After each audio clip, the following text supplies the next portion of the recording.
मुहर्रम को लेकर अलर्ट पर झारखंड पुलिस, पूरे राज्य में सुरक्षा के कड़े इंतजाम। झारखंड पुलिस मुख्यालय ने मुहर्रम को लेकर पूरे राज्य में सुरक्षा के कड़े इंतजाम किए हैं। राजधानी रांची समेत राज्य के सभी संवेदनशील जिलों में अतिरिक्त पुलिस बल की तैनाती की जा रही है। सोशल मीडिया पर नजर रखने के लिए जिलों में विशेष तैयारी की गई है। रांची रेंज के डीआईजी अनूप बिरथरे ने बताया कि मुहर्रम जुलूस को लेकर सुरक्षा की तैयारियां पूरी कर ली गई है। पुलिस टीम ने उन सभी रूटों का निर्धारण कर लिया है जहां से मुहर्रम जुलूस गुजरेगा। जुलूस के रूट का निरीक्षण खुद रांची के सीनियर एसपी ने किया है। रांची में करबला से धौताल अखाड़ा, शिवाजी चौक से उर्दू लाइब्रेरी तक जुलूस का रूट निर्धारित किया गया है। जिला प्रशासन ने सभी अखाड़ाधारियों को तय रूट से तय समय पर जुलूस निकालने और वापस लौटने को कहा है। अखाड़ाधारियों को यह भी स्पष्ट निर्देश दिया गया कि जुलूस में असामाजिक तत्व शामिल न हो, इसके लिए सतर्क रहें और जुलूस में किसी तरह की खतरनाक गतिविधियां न हो, इसका भी सभी अखाड़ाधारी ध्यान रखें। 17 जुलाई को रांची में मुहर्रम का जुलूस निकाला जाएगा। जुलूस में शांति व्यवस्था बनाए रखने के लिए पुलिस पूरी तरह सतर्क है।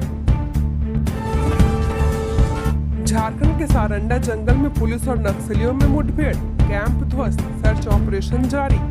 झारखंड के पश्चिमी सिंहभूम जिले के मनोहरपुर थाना क्षेत्र के पाथरबासा जंगल में रविवार को सुरक्षा बलों और नक्सलियों में मुठभेड़ हो गई। सुरक्षा बलों को भारी पड़ता देख नक्सली जंगल की ओर भाग निकले। कार्रवाई के दौरान पुलिस ने नक्सलियों के कई कैंप ध्वस्त कर दिए हैं। पुलिस ने उसमें से दैनिक सामान बरामद किया है। इसके बाद सुरक्षा बलों ने जंगल में सर्च अभियान और तेज कर दिया है। पश्चिमी सिंहभूम की पुलिस को सूचना मिली कि सारंडा जंगल के पाथरबासा जंगल में 1 दर्जन नक्सली अस्थायी कैंप बनाकर रुके हुए हैं। इसके बाद सुरक्षा बलों की टीम शनिवार देर रात डीएसपी जयदीप लखड़ा व सीआरपीएफ 134 के द्वितीय कमान अधिकारी वीरेंद्र कुमार के नेतृत्व में जंगल में घुसे। रविवार तड़के से ऑपरेशन शुरू किया गया। सुरक्षा बलों को देखते ही नक्सलियों ने फायरिंग शुरू कर दी। पुलिस ने भी जवाबी कार्रवाई करते हुए फायरिंग की। सूचना के अनुसार दोनों ओर से 8 से 10 राउंड फायरिंग की गई है। सुरक्षा बलों को भारी पड़ता देख नक्सली जंगल की ओर भाग निकले। 10वीं पास के निकली चौकीदार की भर्ती, मिलेगी 20,000 रुपए महीने सैलरी।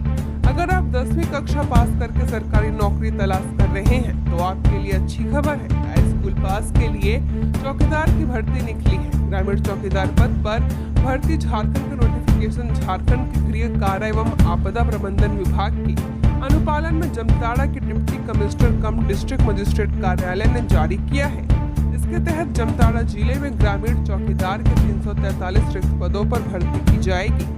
इसमें अनारक्षित वर्ग के उम्मीदवारों के लिए 139 और अनुसूचित जनजाति वर्ग के उम्मीदवारों के लिए 170 वैकेंसी है। ग्रामीण चौकीदार पद के लिए आवेदन ऑफलाइन मोड में करना है, मतलब शैक्षणिक प्रमाण पत्र, स्थानीय निवास एवं जाति प्रमाण पत्र, कार्य अनुभव प्रमाण पत्र के साथ भरे हुए आवेदन फॉर्म को लिफाफे में बंद करके उपयुक्त कार्यालय समाहरणालय जामताड़ा में जमा करना है। आवेदन फॉर्म जमा करने की अंतिम तिथि 30 जुलाई 2024 है। लातेहार के बनियो डैम में डूबने से 2 नाबालिगों की मौत, बुझ गए 2 घरों के चिराग।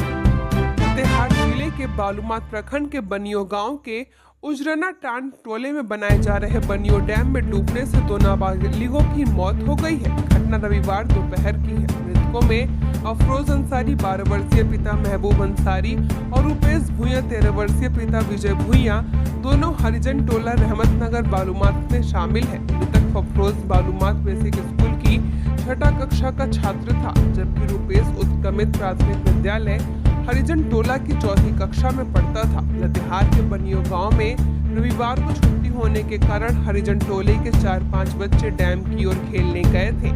इसी दौरान दोनों बच्चे नहाने के लिए डैम में उतरे। डैम में उतरने के साथ ही वे गहरे पानी में चले गए। देखते ही देखते दोनों बच्चे पानी में डूबने लगे। साथ गए अन्य बच्चों ने उन्हें डूबता देख हल्ला किया। बच्चों की आवाज सुनकर आसपास के ग्रामीण वहां पहुंचे। डैम से दोनों बच्चों को बाहर निकाला गया। तत्काल उन्हें बालूमाथ सामुदायिक स्वास्थ्य केंद्र लाया गया। चिकित्सक डॉक्टर वीरेंद्र कुमार ने दोनों को मृत घोषित कर दिया है। बीजेपी का मिशन झारखंड, शिवराज सिंह ने कार्यकर्ताओं को दिया जीत का मंत्र। कांग्रेस और जेएमएम को बताया झूठ बोलने वाली मशीन। झारखंड में इस साल के अंत में विधानसभा चुनाव होने वाले हैं। सभी पार्टियां अपनी अपनी तैयारी में लगी हुई है। बीजेपी की भी रणनीति तैयार हो रही है। इस बीच केंद्रीय मंत्री सह झारखंड विधानसभा चुनाव प्रभारी शिवराज सिंह चौहान रांची पहुंचे। कचरी विधानसभा क्षेत्र में कार्यकर्ताओं के अभिनंदन समारोह में शामिल हुए। कार्यकर्ताओं को संबोधित भी किया। इस दौरान उन्होंने जेएमएम और कांग्रेस पर जमकर निशाना साधा। साथ ही बीजेपी के कार्यकर्ताओं को जीत का मंत्र दिया और बताया कैसे झारखंड में बीजेपी की सरकार बनेगी। अभिनंदन समारोह में रक्षा राज्य मंत्री संजय सेठ समेत पार्टी के कई वरीय नेता शामिल थे। केंद्रीय मंत्री शिवराज सिंह चौहान ने कहा कि लोकसभा चुनाव परिणाम को लेकर इंडिया अलायंस की ओर से भ्रम फैलाया जा रहा है। इंडिया अलायंस के लोग दावा कर रहे हैं कि झारखंड में उनकी गठबंधन को बड़ी सफलता मिली है। हालांकि सच्चाई यह है कि झारखंड की 14 लोकसभा सीटों में 9 सीटों पर एनडीए ने जीत हासिल की है। वही विधानसभा क्षेत्रों की बात की जाए तो राज्य के 81 विधानसभा सीटों में से 52 पर बीजेपी आजसू पार्टी को बढ़त मिली है। उन्होंने कहा कि लोकसभा चुनाव में हमने शानदार सफलता प्राप्त की है, लेकिन कांग्रेस और जेएमएम कभी अग्निवीर योजना पर झूठ बोलते हैं तो कभी एमएसपी पर। ये लोग हिंदुओं को हिंसक बताते हैं। राहुल बाबा हिंदुत्व की पहचान तुम क्या जानोगे। रांची में साइक्लोनिक सर्कुलेशन, जाने झारखंड में कैसा रहेगा कल का मौसम। झारखंड में मानसून सक्रिय है। राज्य में एक साइक्लोनिक सर्कुलेशन का क्षेत्र बना हुआ है जो दक्षिण पूर्व की ओर बढ़ रहा है। धीरे धीरे यह बंगाल की खाड़ी की ओर जा रहा है। अगले 2 दिन तक झारखंड में कहीं कहीं हल्के से मध्यम दर्जे की बारिश होने का अनुमान है। मौसम विभाग ने यह जानकारी दी है। भारतीय मौसम विज्ञान विभाग के रांची स्थित मौसम केंद्र के वैज्ञानिक अभिषेक आनंद ने बताया कि मानसून टर्फ बीकानेर, नरनौली, दमोली, लखनऊ, डेहरी, रांची, बालासोर से होते हुए दक्षिण पूर्व की ओर बढ़ेगा और उसके बाद पूर्व मध्य बंगाल की खाड़ी की तरफ चला जाएगा। इस बीच गांगे पश्चिम बंगाल और उससे सटे झारखंड एवं ओडिशा में एक साइक्लोनिक सर्कुलेशन है जो दक्षिण पश्चिम की ओर बढ़ रहा है। झारखंड में बना साइक्लोनिक सर्कुलेशन बंगाल और उससे सटे इलाकों में बने साइक्लोन में मर्ज हो गया। उन्होंने कहा कि अगले 2 दिन तक झारखंड में कुछ जगहों पर हल्के से मध्यम दर्जे की वर्षा होगी, ऐसा अनुमान है। कहा कि अगले 5 दिनों तक राज्य में अधिकतम तापमान में किसी बड़े बदलाव की संभावना नहीं की गई है। उन्होंने कहा कि राजधानी रांची में अब अगले 2 दिन धीरे धीरे तापमान बढ़ सकता है। अधिकतम तापमान 30 डिग्री से बढ़कर पहले 31 डिग्री और फिर 32 डिग्री हो सकता है। न्यूनतम तापमान कल से 24 डिग्री पर बने रहने का अनुमान लगाया गया है। कार्यकर्ताओं की मेहनत से ही बीजेपी विश्व की सबसे बड़ी राजनीतिक पार्टी बनी है। बाबूलाल मरांडी। बीजेपी प्रदेश अध्यक्ष बाबूलाल मरांडी ने आज धनवार विधानसभा क्षेत्र के कार्यकर्ता सम्मान एवं विजय संकल्प सभा में कहा कि कार्यकर्ताओं की मेहनत से ही बीजेपी विश्व की सबसे बड़ी राजनीतिक पार्टी बनी है। मरांडी ने कहा कि बीजेपी विचार आधारित कार्यकर्ताओं की पार्टी है। कार्यकर्ता ही पूंजी है। आज बीजेपी कार्यकर्ताओं के परिश्रम से ही विश्व की सबसे बड़ी राजनीतिक पार्टी बनी हुई है। उन्होंने कहा परिश्रम की पराकाष्ठा करके कार्यकर्ताओं ने तीसरी बार मोदी सरकार का संकल्प पूरा किया है। ऐसे कार्यकर्ताओं का सम्मान पार्टी का कर्तव्य है। उन्होंने कहा कि इंडिया अलायंस के दुष्प्रचार और भ्रम के बाद भी जनता ने बीजेपी और एनडीए पर भरोसा किया है। जनता को मोदी की गारंटी पर पूरा भरोसा है। गुमला में ट्रैक्टर से दबकर 2 लोगों की मौत। गुमला जिले में 24 घंटे में 4 अलग अलग हादसों में 4 लोगों की जान चली गई है। बिशुनपुर व सिसई प्रखंड में ट्रैक्टर के नीचे दबने से 2 लोगों की मौत हो गई, जबकि सिसई में कुएं में गिरकर डूबने से एक वृद्ध की जान चली गई है। गुमला जिले के बिशुनपुर के गुरदरी थाना के सखुआ पानी गांव में खेत जोतने के क्रम में ट्रैक्टर पलटने से गांव के गोपाल असुर 19 वर्षीय की दबकर मौत हो गई। सूचना मिलने पर गुरदरी पुलिस ने शव को बरामद कर रविवार की सुबह पोस्टमार्टम के लिए सदर अस्पताल गुमला भेज दिया। जानकारी के अनुसार गांव के ही अनिल असुर के ट्रैक्टर से गोपाल रविवार को गांव के खेत पर हल जोत रहा था। इस दौरान ट्रैक्टर कीचड़ में फंस गया। चालक व मालिक द्वारा ट्रैक्टर निकालने का प्रयास किया गया, परंतु वह नहीं निकला तो ट्रैक्टर खेत में ही छोड़कर वे लोग शाम में घर चले गए। जिसके बाद कुछ दिनों से छिप चल रहे गोपाल असुर उक्त ट्रैक्टर के पास पहुंचा और डायरेक्ट स्टार्ट कर एक्सीलरेटर दबाया। जिससे गाड़ी सामने से खड़ी होकर सीधा पीछे पलट गई, जिसमें वह दब गया, जिससे उसकी मौत घटना स्थल पर हो गई। दिल्ली से लौटने के बाद बनारस की गलियों में घूमे सीएम हेमंत सोरेन, पत्नी संग मंदिरों में टेका माथा। मुख्यमंत्री हेमंत सोरेन ने रविवार को उत्तर प्रदेश के वाराणसी और मिर्जापुर स्थित मंदिर में पत्नी कल्पना सोरेन संग पूजा अर्चना की। वे शनिवार की रात वाराणसी पहुंचे थे। उन्होंने विधिवत वहां पूजा अर्चना की। वे काल भैरव मंदिर भी गए। हेमंत सोरेन ने इस दौरान बनारस की गलियां घूमी। वे काफी प्रसन्न थे। उन्होंने एक्स पर पोस्ट किया कि बनारस की गलियों में दुनिया का सार छिपा है। वे मिर्जापुर स्थित मां विंध्यवासिनी मंदिर भी गए, जहां उन्होंने पूजा अर्चना की। गिरिडीह के पीरटांड में जंगली हाथियों का उत्पात, कई घरों को किया ध्वस्त। पीरटांड प्रखंड के पहाड़पुर गांव में जंगली हाथियों के झुंड ने शनिवार की रात जमकर उत्पात मचाया है। हाथियों ने गांव के कई घरों को ध्वस्त कर दिया और घर में रखा अनाज खा गए। खाने पीने के सामान को पैरों से रौंदकर बर्बाद कर दिया। हाथियों ने गांव के तुलसी कोल, विनोद कोल, लखन कोल, जानकी कोल, राशि कोल, सरजू राणा, बिरजू राणा व छोटू राणा का घर क्षतिग्रस्त कर दिया है। घर में रखे कई कुंटल चावल, बाजरा, गेहूं, दाल या तो खा गए या नष्ट कर दिया। खेत में लगी फसलों को भी बर्बाद कर दिया है। ग्रामीणों में दहशत व्याप्त है। झुंड में 25 से 30 हाथी हैं। हाथियों ने फिलहाल कुड़को जंगल को बसरे बनाया है। गिरिडीह के डुमरी में सर्पदंश से 10वीं के छात्र की मौत। डुमरी थाना क्षेत्र के बसगोहरा गांव में सर्पदंश से एक किशोर की मौत हो गई। मिली जानकारी के अनुसार बसगोहरा निवासी अशोक मंडल का 14 वर्षीय पुत्र चंदन कुमार रात में अपने छोटे भाई के साथ कमरे में सोया हुआ था। इसी दौरान करत सांप ने उसे डस लिया। चंदन ने इसकी जानकारी घर वालों को दी। घर वाले स्थानीय स्तर पर इलाज करवाने लगे। हालत बिगड़ने पर उसे गिरिडीह सदर अस्पताल ले जाया गया। डॉक्टरों ने उसकी गंभीर हालत को देखते हुए धनबाद रेफर कर दिया। धनबाद ले जाने के क्रम में रास्ते में ही उसकी मौत हो गई। दसारखो पंचायत मुखिया कमलपति मंडल ने बताया कि चंदन कुमार 10वीं कक्षा का छात्र था। उसके पिता बेंगलुरु में मजदूरी का काम करते हैं। होनहार बेटी की मौत से परिवार में मातम छा गया। परिजनों का रो रो कर बुरा हाल था। झारखंड के 15 जिलों में नक्सल अभियान। 18 जुलाई को नक्सल अभियान की समीक्षा करेंगे डीजीपी। झारखंड में नक्सलियों पर अंकुश लगाने संबंधित अभियान की सरकार समीक्षा करेगी। पुलिस महानिदेशक अजय कुमार सिंह 18 जुलाई को नक्सल अभियान और नक्सल गतिविधियों की समीक्षा करेंगे। झारखंड के 15 जिलों में नक्सल अभियान चल रहा है। बैठक में रांची, धनबाद, जमशेदपुर, बोकारो, चाईबासा, चतरा, गढ़वा, गिरिडीह, गुमला, खूंटी, लातेहार, लोहरदगा, सरायकेला, पलामू और दुमका जिले के एसएसपी व एसपी शामिल होंगे। केंद्रीय गृह मंत्रालय की समीक्षा के बाद देश के 9 राज्यों के 38 जिलों को नक्सल प्रभावित जिला घोषित किया गया है। झारखंड के पश्चिमी सिंहभूम, गिरिडीह, गुमला, लातेहार और लोहरदगा जिले इस सूची में शामिल हैं। केंद्र सरकार ने माओवाद प्रभाव के आधार पर लेफ्ट विंग एक्सट्रीम जिलों को 3 श्रेणियों में बांटा है। पहली श्रेणी में नक्सल प्रभावित वाले जिलों को रखा गया है। दूसरी श्रेणी में उन जिलों को रखा गया है जो अति माओवाद प्रभावित है। वहीं तीसरी श्रेणी में उन जिलों को रखा गया है जहां माओवाद का प्रभाव कम हो चुका है, लेकिन अब भी वहां नजर रखने की जरूरत बनी हुई है।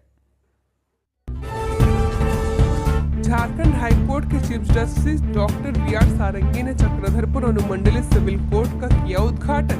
15 जुलाई से लगेगी अदालतें। झारखंड हाईकोर्ट के मुख्य न्यायाधीश डॉक्टर विद्युत रंजन सारंगी ने चक्रधरपुर के आसन तालियों में नए व्यवहार न्यायालय भवन का उद्घाटन रविवार को किया। मौके पर उन्होंने कहा कि आज चक्रधरपुर अनुमंडल में व्यवहार न्यायालय भवन का विधिवत उद्घाटन कर दिया गया है। 15 जुलाई से कोर्ट में काम शुरू हो जाएगा। कोर्ट शुरू होने के बाद चक्रधरपुर अनुमंडल के नागरिकों को न्याय के लिए जिला मुख्यालय तक नहीं जाना होगा। झारखंड हाईकोर्ट के मुख्य न्यायाधीश डॉक्टर विद्युत रंजन सारंगी ने उद्घाटन से पहले नवनिर्मित अनुमंडल व्यवहार न्यायालय भवन का अवलोकन किया और व्यवस्थाओं का जायजा लिया। झारखंड हाईकोर्ट के मुख्य न्यायाधीश डॉक्टर विद्युत सारंगी ने कहा कि न्यायपालिका का प्रयास रहेगा कि सभी नागरिकों को एक समान और कम समय में न्याय मिल सके।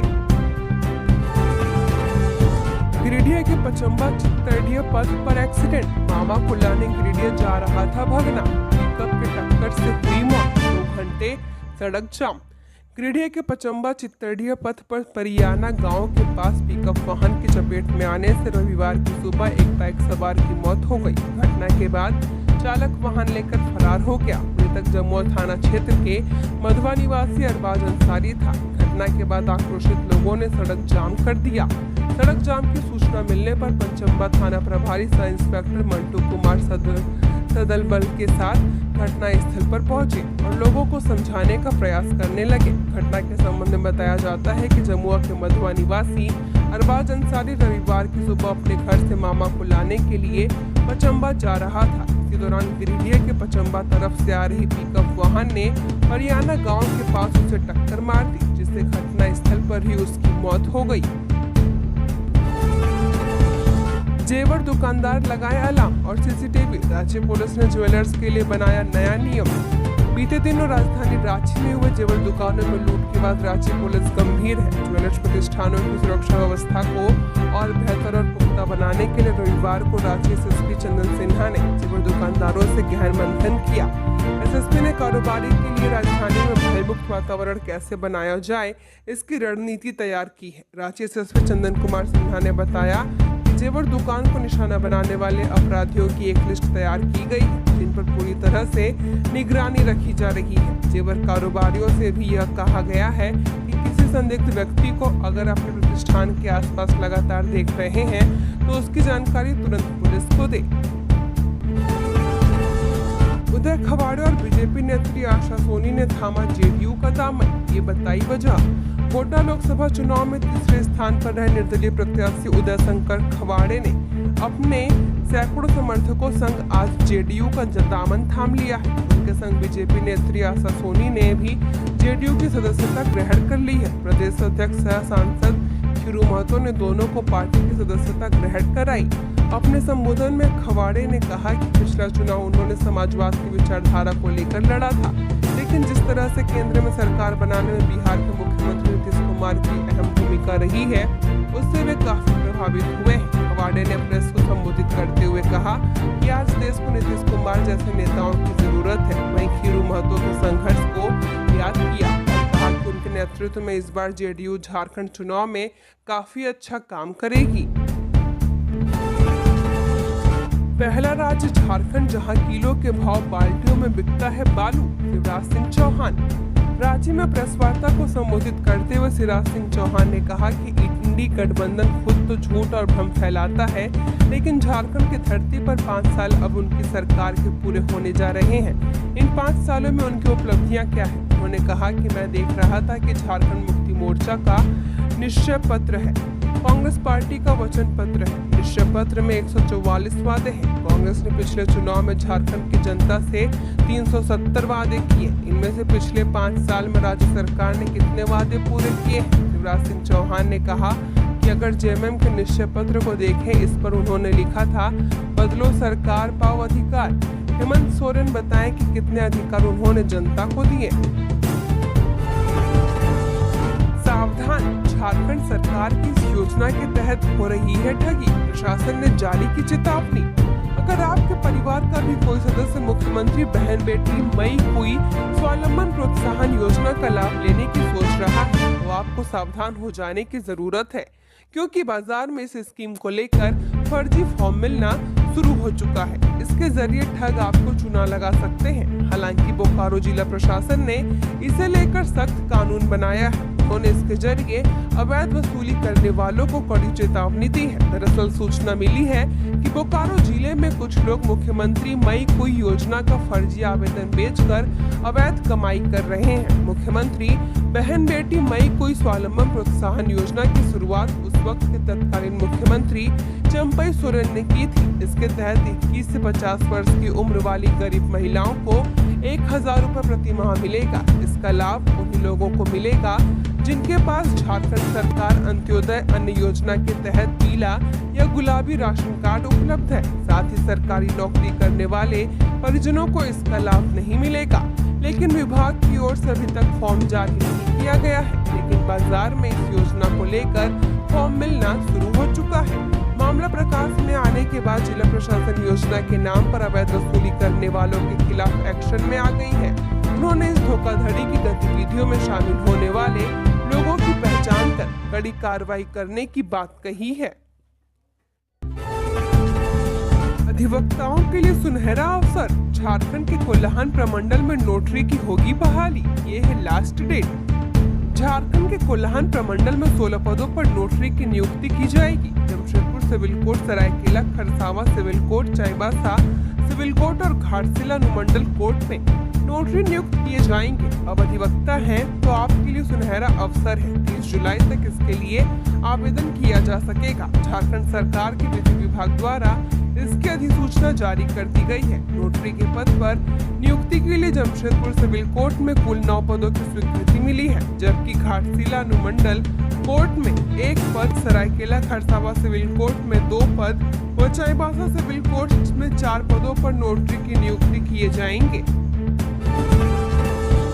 गोड्डा में कृषि मंत्री दीपिका पांडे ने कृषि विभाग की योजनाओं की ली जानकारी। कहा, किसानों से जुड़ी योजनाओं के कार्य में तेजी लाएं। झारखंड के कृषि मंत्री दीपिका पांडे सिंह मंत्री बनने के बाद पहली बार गोड्डा पहुंची। इस दौरान कांग्रेस पार्टी के कार्यकर्ताओं ने उनका स्वागत किया।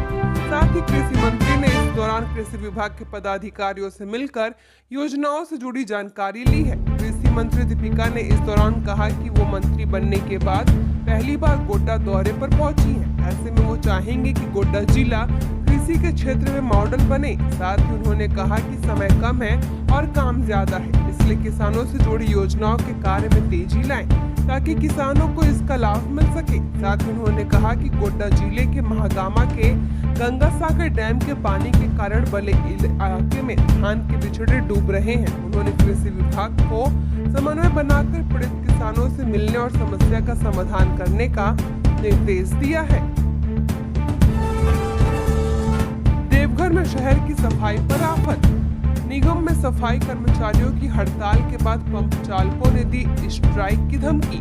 नगर निगम के सफाई कर्मियों की हड़ताल के बाद अब नगर निगम के अंतर्गत काम करने वाले पंप चालकों ने भी हड़ताल पर जाने की धमकी दी है।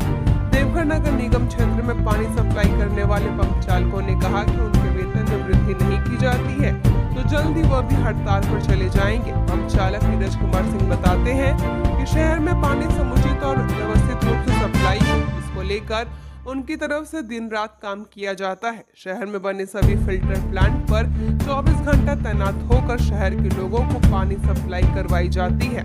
विपरीत परिस्थिति में भी पंप चालक लोगों को पानी सप्लाई करने के लिए दिन रात मेहनत करते हैं। इसके बावजूद भी उनकी समस्याओं पर नगर निगम कभी संज्ञान नहीं लेता है। अपने वेतन वृद्धि की मांग को लेकर पंप चालकों ने बताया कि पिछले कई वर्षों से वह काम कर रहे हैं, लेकिन उन्हें न्यूनतम वेतन से कभी भी काफी कम मिल रहा है। वर्तमान में सभी पंप चालकों को प्रतिदिन 310 रुपए भुगतान किए जाते हैं, जबकि न्यूनतम वेतन के हिसाब से निगम की तरफ से उन लोगों को प्रतिदिन कम से कम 460 रुपए मिलना चाहिए। नया गठजोड़, नया समीकरण। झारखंड विधानसभा चुनाव में नजर आ सकता है तीसरा मोर्चा। जमशेदपुर पूर्व विधायक सरयू राय तीसरा मोर्चा बना झारखंड विधानसभा चुनाव लड़ेंगे। बिहार के मुख्यमंत्री नीतीश कुमार से उनकी बात भी हुई है। जदयू और भारतीय जन मोर्चा मिलकर विधानसभा चुनाव लड़ने पर सहमति बन रही है। ये बातें खुद सरयू राय ने मीडिया से कही है। झारखंड में साल के अंत तक विधानसभा चुनाव होने की उम्मीद की जा रही है।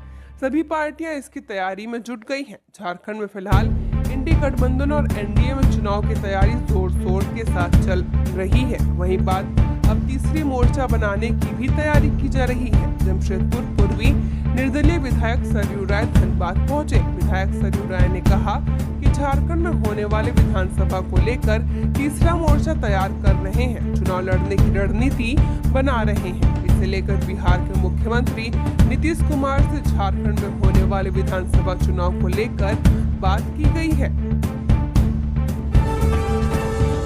झारखंड अनुसचिवीय कर्मचारी संघ का धरना प्रदर्शन, मांगे पूरी नहीं होने पर हड़ताल पर जाने की चेतावनी।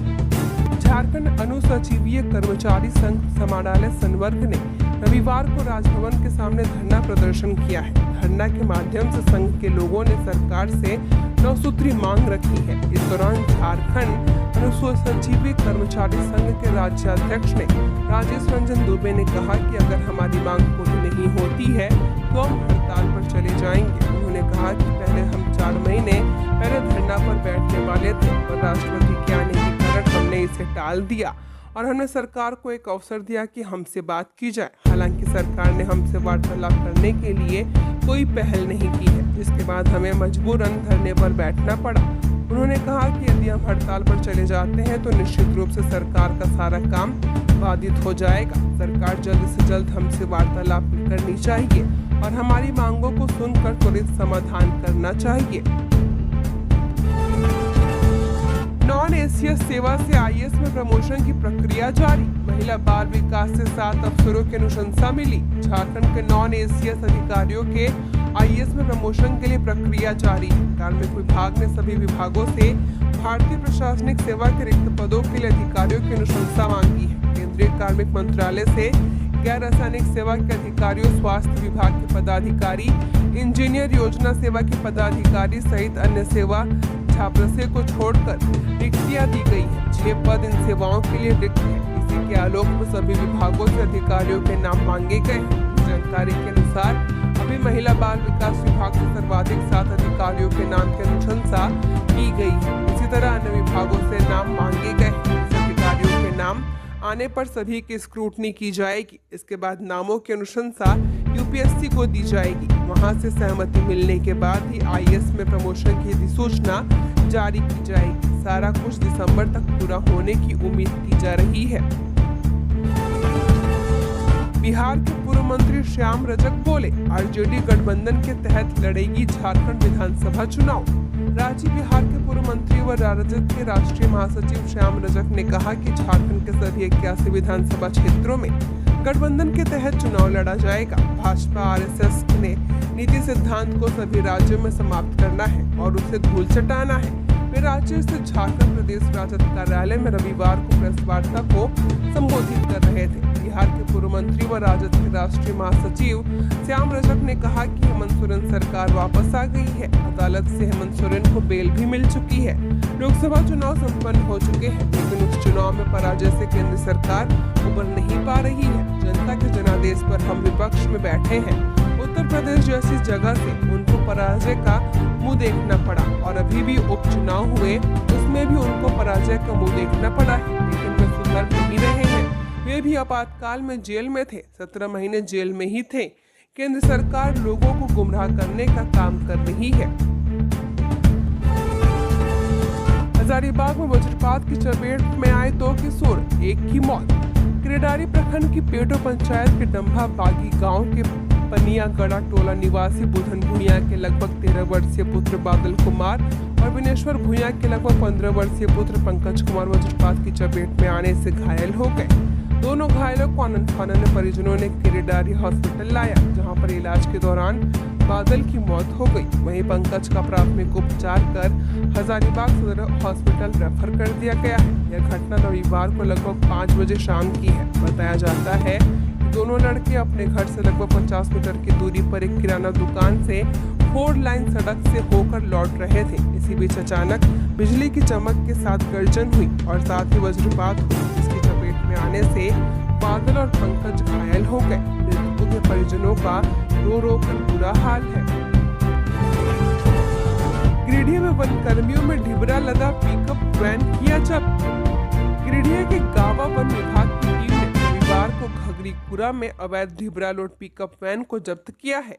जब पिकअप वैन में लोड ढिबरा वैध है या अवैध, इसकी जांच में वन विभाग की टीम जुटी हुई है, क्योंकि चर्चा है कि वन विभाग की टीम ने ढिबरा लोड पिकअप वैन को गावा के एक माइका कारोबारी के घर से जब्त कर उसे वन विभाग के घगरीपुरा में जब्त किए जाने को दिखा दिया और इसे लेकर गावा के ढिबरा कारोबारियों में गुस्सा भी है। जब वन विभाग वन भूमि इलाके से ढिबरा को जब्त करता है तो समझ आता है कि कार्रवाई हुई है, लेकिन किसी ढिबरा कारोबारी के घर से जब्त कर उसे जंगल से जब्त करने का आरोप लगाना कोई कारण नहीं बनता। रेंजर को सूचना मिली थी कि ढिबरा लोड पिकअप वैन तीसरी थाना इलाके के पंचरुखी जंगल से लोड होकर डोमचांच जाने वाला है। लिहाजा इसकी सूचना पर रेंजर के निर्देश पर रेंज कार्यालय के कर्मी मुकेश दास, गौतम दास, अशोक कुमार, दिलजीत कुमार समेत अन्य कर्मियों ने तीसरी के पंचरुखी जंगल से निकलकर डोमचांच जाने के क्रम में गावा के घगरीपुरा के समीप जब्त किया है। कार्यवाही के दौरान पिकअप का चालक वन कर्मियों को चकमा देकर फरार होने में सफल रहा। हालांकि वन विभाग के कर्मियों ने जानकारी जुटाया तो पता चला कि तीसरे के पंचरुखी जंगल से तीसरी और गावा के कुछ ढिबरा कारोबारियों द्वारा अवैध ढिबरा की खरीदारी की जाती है। जेएमएम ने कहा, जब लोग पैसे वाले की शादी में नतमस्तक थे तब हेमंत काल भैरव के सामने नतमस्तक थे। जेएमएम ने अनंत अंबानी और राधिका मर्चेंट के विवाह समारोह पर तंज कसते हुए कहा है कि जब लोग पैसे वाले की शादी में नतमस्तक थे तब हेमंत सोरेन काल भैरव के सामने नतमस्तक थे। मोर्चा ने बिना किसी का नाम लिए कहा कि कथनी और करनी का फर्क देखिए। जब लोग पैसों के सामने नतमस्तक थे, झारखंडी जननेता भगवान काल भैरव के सामने शीश नवा रहे थे तब सोरेन पूजा में लीन थे। बता दें कि सीएम हेमंत सोरेन ने आज वाराणसी में श्री काशी विश्वनाथ मंदिर में बाबा विश्वनाथ महादेव जी के दर्शन कर राज्यवासियों की सुख शांति समृद्धि और स्वस्थ जीवन की कामना की है। इस मौके पर उन्होंने श्री राज राजेश्वरी माँ विंध्यवासिनी धाम में आदि माँ शक्ति माँ भगवती विंध्यवासिनी के भी दर्शन किए। झारखंड की खोई अस्मिता लौटाना ही हमारा राजनीतिक दायित्व, बोले सुदेश महतो। आजसू सुप्रीमो सुदेश महतो ने कहा कि राज्य की खोई अस्मिता को लौटाने और जनता के साथ विश्वास के संबंध को मजबूत बनाना ही हमारा राजनीतिक दायित्व है। आजसू पार्टी के एक कार्यकर्ता अपने दायित्वों के निर्वहन में दिन रात मेहनत करें। गौरतलब है कि सुदेश महतो की उपस्थिति में भादुड़िया चांडिल में आयोजित ईचागढ़ विधानसभा स्तरीय चूल्हा प्रमुख सम्मेलन में चूल्हा प्रमुखों ने शपथ ग्रहण किया। चूल्हा प्रमुख हर एक परिवार की आवश्यकताओं को नेतृत्व प्रदान करने का काम करेगा। इस दौरान क्षेत्र के कई समाज सेवियों और युवाओं ने पार्टी का दामन थामा। सुदेश कुमार महतो ने कहा कि हम मिशन 2024 की शुरुआत ईचागढ़ से कर रहे हैं। 7वां वेतनमान व ओएसपी लागू करने की मांग। कोल्हान विश्वविद्यालय शिक्षक संघ का एक प्रतिनिधि मंडल रविवार को पूर्व मुख्यमंत्री सह उच्च एवं तकनीकी शिक्षा विभाग के मंत्री चंपई सोरेन से मिला। इस दौरान उन्होंने अलग अलग मांग पत्र सौंपकर विश्वविद्यालय के अधीन शिक्षकों के वर्षों से लंबित मांगों पर समुचित कार्यवाही की मांग की है। उन्हें बताया कि राज्य के विश्वविद्यालयों एवं अंगीभूत महाविद्यालयों के शिक्षकों के लिए 7वां वेतनमान का लाभ दिनांक 1 जनवरी 2016 से लागू करने की स्वीकृति देने का संकल्प जारी किया गया है। कोल्हान को छोड़कर सभी जगह आदेश लागू है। इसी तरह पुरानी पेंशन योजना लागू करने के साथ ही सेवानिवृत्त शिक्षकों को स्वास्थ्य बीमा का लाभ देने की मांग की जा रही है। मंत्री ने सकारात्मक कार्यवाही का आश्वासन दिया है। रांची में 5 अगस्त से शिक्षक करेंगे आमरण अनशन। शिक्षक संघ अखिल झारखंड प्राथमिक शिक्षक संघ की रविवार को राज्य कार्यकारिणी की बैठक हुई। राज्य के शिक्षकों के लिए सुनिश्चित वृत्ति उन्नयन योजना लागू करने, स्नातक प्रशिक्षक प्रधानाध्यापक के पदों पर प्रोन्नति देने, छठे वेतनमान की विसंगति दूर करने, अंतर जिला स्थानांतरण में गृह जिला में स्थानांतरण का विकल्प देने, स्वास्थ्य बीमा लागू करने और राज्य कर्मियों के लिए सभी स्थानों पर परिवहन भत्ता की मांग को लेकर मुख्यमंत्री के समक्ष 5 अगस्त से राज्य के शिक्षक द्वारा आमरण अनशन करने का निर्णय लिया गया है। संघ ने कहा कि बिहार की भांति राज्य के शिक्षकों को MACP का लाभ देने का आश्वासन 2022 में ही मुख्यमंत्री द्वारा शिक्षकों को